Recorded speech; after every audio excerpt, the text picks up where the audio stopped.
सदन का है। मेरे बारे में कोई राय मत बनाना गालिब, मेरे बारे में कोई राय मत बनाना गालिब, मेरा वक्त भी बदलेगा, तेरी राय भी बदलेगी।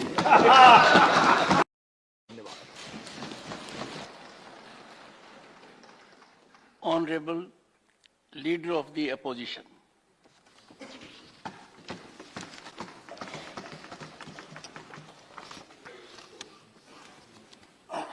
माननीय सभापति जी, विपक्ष के साथियों और अपनी ओर से मैं राज्यसभा के सभापति के रूप में आपका अभिनंदन करता हूं। देश के दूसरे सबसे बड़े संवैधानिक पद उपराष्ट्रपति की जिम्मेदारी आपने 11 अगस्त 2022 को संभाल ली थी। वैसे तो व्यक्तिगत तौर पर आपसे मिलकर आपको बधाई दे चुका हूं, लेकिन अपर हाउस में सभापति के रूप में आपके स्वागत का मौका हमें आज मिला है। प्रधानमंत्री जी ने आपके कामकाज के बारे में और व्यक्तित्व के बारे में बहुत कुछ हमें बताए और बहुत कुछ रोशनी उन्होंने डाली। मैं वो फिर से दोहराना नहीं चाहता। मैं एक जरूर कहना चाहता हूं कि अपर हाउस के संरक्षक के रूप में आपकी भूमिका बाकी भूमिकाओं से बहुत बड़ी है। आप जिस आसन पर बैठे हैं वहां देश के कई महान हस्तियां बैठ चुकी हैं। हमारे 6 सभापति बाद में भारत के राष्ट्रपति भी बने। आप भूमि पुत्र हो, जैसा कि प्राइम मिनिस्टर ने कहा कि किसान के पुत्र, तो मैं तो भूमि पुत्र कहूंगा। राजस्थान के एक गांव से उपराष्ट्रपति और राज्यसभा के सभापति जैसे बड़े ओहदे तक आप पहुंचे हैं। संसदीय परंपराओं को आप समझते हैं। 9वीं लोकसभा में आप चुने गए थे और पार्लियामेंट्री अफेयर्स मिनिस्टर में उपमंत्री रहे थे।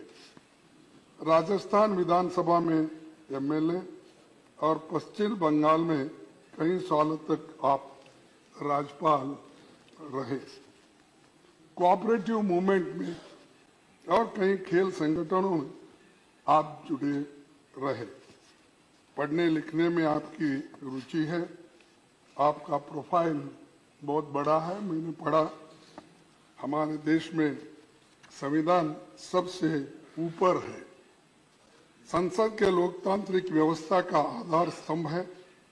संसद के पास संविधान संशोधन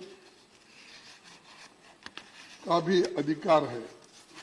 राज्यसभा और लोकसभा मिलकर भारत की संसद बनती है। कोई अकेला सदन खुद में पूर्ण नहीं है। संविधान के दायरे में दोनों सदनों को अपनी प्रक्रिया और नियम तय करने का अधिकार आपको है। हमारी संसदीय प्रणाली में राज्यसभा को चेंबर ऑफ आइडियाज या विचारों का सदन कहा जाता है। ये परमानेंट हाउस है और राज्यों का प्रतिनिधित्व करता है। राज्यों की राजनीतिक तस्वीर यहाँ नजर आती है। शुरुआत से ही संसदीय क्षेत्र के तमाम दिग्गज यहाँ की शोभा बढ़ाते रहे हैं। राज्यसभा ने भारतीय लोकतंत्र में संवाद की परंपरा को मजबूती दी है। अलग अलग विचारधाराओं की राजनीति का केंद्र होने के बाद भी यहाँ सबका लक्ष्य देश की तरक्की और उन्नति के बारे में हम हमेशा सोचते रहते हैं और सभी यही चाहते हैं जनता के सवालों पर गंभीर चर्चा हो और समस्याओं का समाधान निकालें। आपको सभा के दोनों पक्षों की हालत, नियमों, मेंबर्स के अधिकारों और भावनाओं की जानकारी है। जैसे संसद दो सदनों के मिलकर बनती है, उसी तरह लोकतंत्र सत्ता पक्ष और विपक्ष के दो पहियों पर चलता है। दोनों का अपना महत्व है, इसीलिए तो लोकतंत्र यशस्वी बनाया जा सकता है। बाबा साहब ने संसद की कार्यवाही को असरदार बनाने के लिए दोनों सदनों के लिए स्वतंत्र सचिवालय के गठन की बात कही थी। पंडित जवाहरलाल नेहरू जी के प्रयासों से राज्यसभा सांसदों को पब्लिक अकाउंट्स कमेटी और कमेटी ऑन पब्लिक अंडरटेकिंग्स जैसी फिनेंशियल समितियों की सदस्यता मिली थी।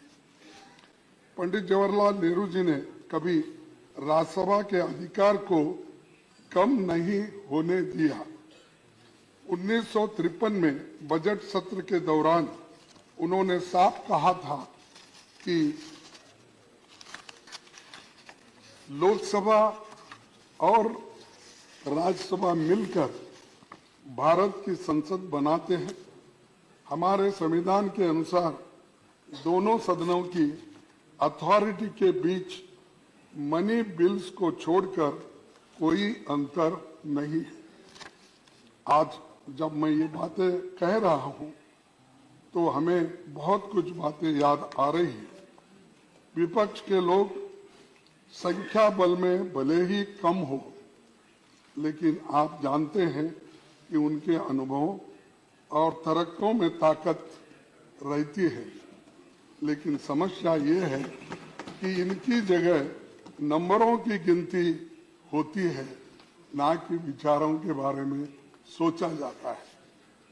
एक दूसरी दिक्कत ये भी है कि हाउस की सिटिंग्स कम होने के कारण जनता के मुद्दों पर चर्चा के लिए उचित समय नहीं मिल पाता। गरीबों, दबे कुचले और SC/ST किसानों और अत्याचार के शिकार महिलाओं की हालत पर ढंग से बातें नहीं रख पाते और बिल्स भी बहुत जल्दबाजी में पास होते। पहले जहां संसद में साल के 100 दिनों से ज्यादा चलती थी, अब 60 से 70 दिन भी नहीं चल पाती। लेकिन हमारी आबादी, अपेक्षाएं और समस्याएं बड़ी है। पिछले एक दशक का आंकड़ा देखें तो 2012 में संसद की सबसे ज्यादा 74 सिटिंग्स हुई थी। इसके बाद 2016 में 72 सिटिंग्स हुई। हाउस में सिटिंग्स बढ़ेगी तो अच्छा नतीजा निकलेगा और मैं आपसे आशा करता हूं कि आपके नेतृत्व में चर्चा के दिन बढ़ेंगे।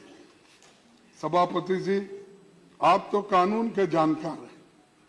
आप इसे अच्छी तरह समझे कि कानून अगर जल्दबाजी में बनते हैं तो उनमें खामियां होते हैं और सुप्रीम कोर्ट, हाई कोर्ट के जो जजेस हैं उनकी टीका टिप्पणी भी हम पे होती रहती है। कई जजेस ने भी ये काम किया है, उनका सही तात्पर्य नहीं निकलता और ऐसे कानूनों की क्वालिटी पर सुप्रीम कोर्ट और हाई कोर्ट की टिप्पणियां करता है। ये हमारी संसद की प्रणाली की सेहत और इमेज को ठीक नहीं लगता। तो इसलिए हम चाहते हैं कि बिल्स को ठीक से एग्जामिन करने के काम को सेलेक्ट, ज्वाइंट और निचले सदन में स्टैंडिंग कमेटी इस विभाग संबंधी संसदीय समिति को ज्यादा से ज्यादा भेजा जाए और बिल्स को इन समितियों में भेजे जाए, वहां इन पर विस्तार से चर्चा हो। राज्यसभा का यही मुख्य काम भी है। मैं इस संदर्भ में 13 मई 1952 में हुई राज्यसभा की पहली बैठक में सभापति डॉक्टर राधाकृष्णन जी की कही इस बात को जिक्र करना चाहूंगा। उन्होंने कहा था हमें इस देश की जनता के लिए ये बात न्यायोचित ठहराने के लिए